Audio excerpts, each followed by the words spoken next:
అసలు ఆయన అదృష్టం ఉండి ఫస్ట్ ఆఫ్ ఆల్ మన తెలంగాణలో ఉన్న ఒక మేధావి అయిన వినోద్ కుమార్ గారి మీద నువ్వు ఎంపీ గెలవడమే ఒక పెద్ద ఫ్లూక్.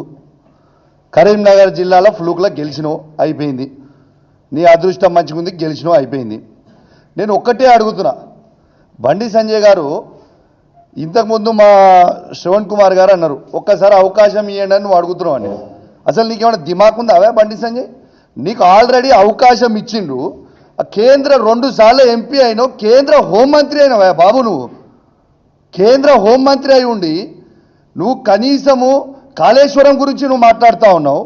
మా వినోద్ కుమార్ గారు కేసీఆర్ గారి నాయకత్వంలో హుజురాబాద్ నియోజకవర్గంలో కమలాపూర్ మండలంలో ఉప్పల్లు బ్రిడ్జ్ రాష్ట్రం నుంచి కట్టే 45 కోట్ల రూపాయలతోని కంప్లీట్ చేసి పెడితే 4 సంవత్సరాలు అవుతుంది వినోద్ కుమార్ గారు కంప్లీట్ చేసి.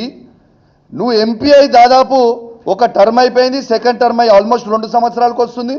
నువ్వు కేంద్ర హోంమంత్రి ఉండి ఆ మధ్యలో జాయిన్ చేయనికే చేతగాని దద్దమ్మవి బండి సంజయ్. నువ్వు కాళేశ్వరం గురించి మాట్లాడుతున్నావా? నేను ఒకటి, నువ్వు మా హరీష్ రావు గారి గురించి, కేసీఆర్ గారి గురించి, కేటీఆర్ గారి గురించి మాట్లాడే స్థాయి అవే నీది?